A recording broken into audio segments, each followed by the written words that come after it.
like there's only really two main things that we do in terms of observing ourselves. And like Vedanta, if you study Vedanta, which is a very big sort of tradition, these are like kind of the two main paths where like you negate certain thoughts or you bring witness consciousness, right, to yourself. So you notice sensations and thoughts and feelings, and you kind of say to yourself, I see them, but I'm looking at them so clearly that's not me because I'm observing them from a distance. So just like you observe any object at a distance, it's clearly not the most important thing. And then, so that's like a more dual path, right? Like there's things that are good and bad or are me and not me. And I do that a lot. I get really used to that. And then these things don't affect me in ways I don't want them to. And I don't get like dragged off by my emotional states or confused by my thoughts that are possibly not helpful or in conflict with each other. And then the other way is to sort of bring something to mind, not necessarily an image so much, but like the feeling of the divine or like higher states, so that these other things get kind of like drowned out. If you ever read like Hafiz, say like the Sufi poet, right? It's like kind of about that, how you're sort of just like dancing with the divine and all the other stuff like isn't as relevant really, you know? So it's the same, but different, you know? You're not really looking at the other stuff. You're kind of just like, that stuff doesn't, who cares about all that? You know, there's other things to like think or feel or explore. But from that point of view, it like doesn't really, it's not that the thoughts are bad or something. It's just that they're getting kind of overwhelmed by these other states we produce, you know, by thinking certain thoughts or chanting or praying, and so both of those things have like a lot of utility. You know, if you don't have any witness consciousness, it's hard to really progress as a person because you don't really know what you're looking at, right? You haven't really seen yourself from a distance, be like, oh, look, there's all those thoughts and those feelings, and I didn't know they were there, and I didn't know how they arose and fell. So that can be helpful, but it kind of has a limit. Because there's more after that. You can't, you know, it's not the only thing, observing our thoughts, for instance. And then on the other hand, you know, if you're constantly putting like sort of what you could say as positive or spiritual ideas and images and feelings into your system and generating states, then it's kind of easy to kind of move into the realm of magical thinking and be like, oh, nothing matters except this, even though that's not really true to us. You know, we care about things and we like our thoughts and feelings, and, you know, without them, we wouldn't be people. So that doesn't really work on its own as well, even though there's traditions that do that. But if you put them together, you've got kind of like a powerful formula of doing sometimes observing ourselves and being very like in our current experience, and then sometimes being taken out of our current experience completely. And if you go back and forth or spend time doing one or the other, you know, it can help our minds with like the problem we're trying to solve, which is, who am I really? You know, what is my purpose? And how do I even like perceive that? You know, which is it? Am I this set of feelings and thoughts and this body and all these things, or am I part of like this like kind of universal consciousness and love? You know, what is it? Which is it? And, you know, the answer is, you know, just pretty obvious, is it's both. But part of the process of being a meditator is getting good with both of those angles. That's how I see it. It's like getting really comfortable in both of those places and having experiences in meditation in both of those places. I guess I share this today because I've noticed like talking to people, that's often the question, right? Like, what should I do? Like, should I kind of just meditate? I've noticed that it makes me like smarter and I can concentrate more and I sleep better. And like, there's definitely benefits. So am I doing the right thing? Or do I need to like do something greater? Like, I feel like maybe I'm missing something. Like, it can't just be about focusing on my breath for 20 minutes a day, because that's not that interesting. So like, there's got to be something else. And so the answer is both, right? Like, it's both. It's like both sides of the equation are important. So sometimes we go through periods where we're more like tranquility states, witness consciousness, kind of like doing our thing, like observing ourselves from a distance parts of the day so that we can have a better kind of take on that.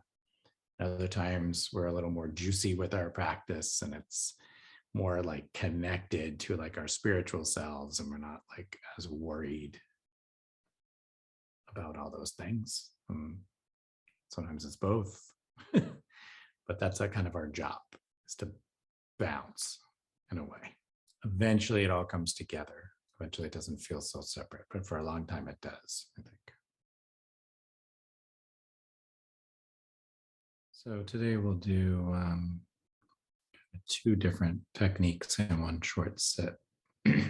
Walk us through it. The first will be expanding our ability to witness consciousness by watching our own thoughts. And then the second will be inserting something into our mind that brings us to what could be called like a higher plane outside those thoughts.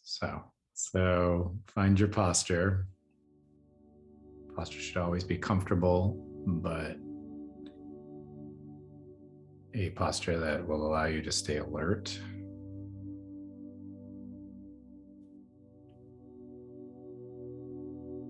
As you settle in, notice that you're breathing for a moment. Notice where the breath moves to in your body without controlling it.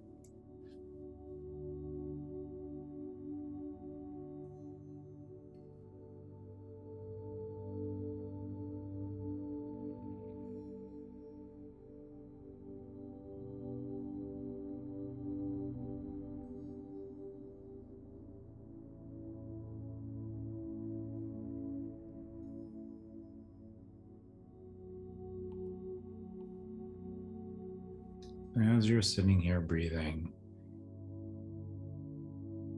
and to notice what you notice. So notice your own thoughts or sensations in your body, both.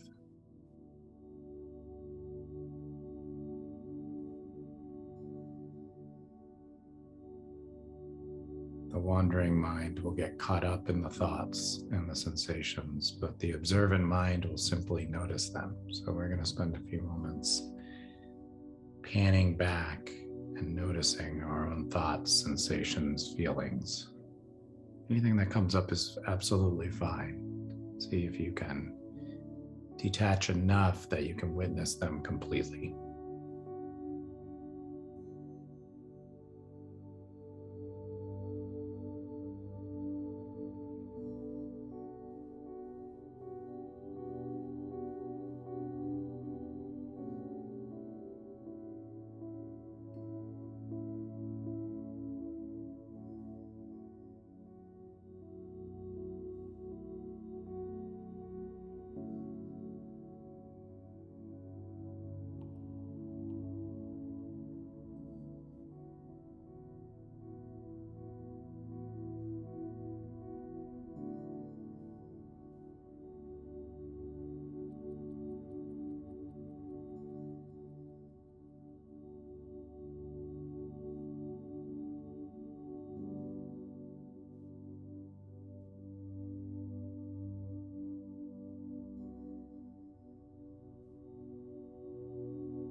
Let that observation go and bring all your attention right into your third eye area, your Ajna chakra. So a blue or white orb right between your eyebrows, maybe further back into your midbrain. Find that with your mind's eye.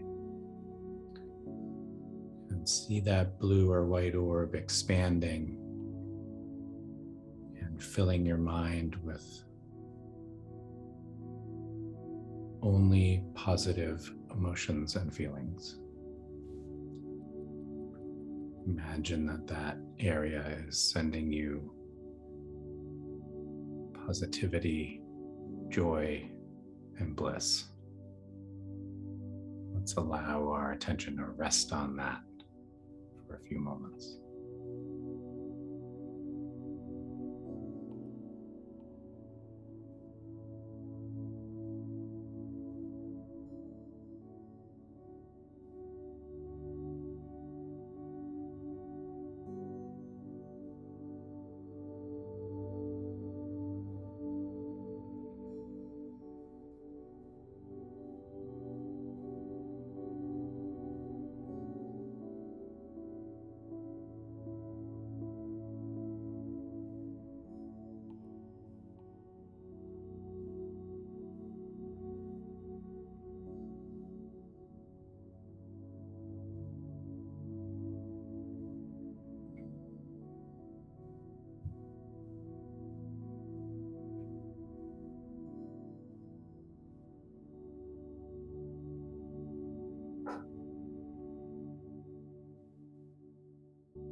Om Shanti, Shanti, Shanti.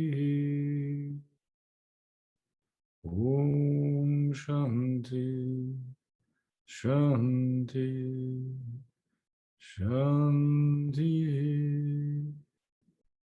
Om Shanti, Shanti, Shanti, Om.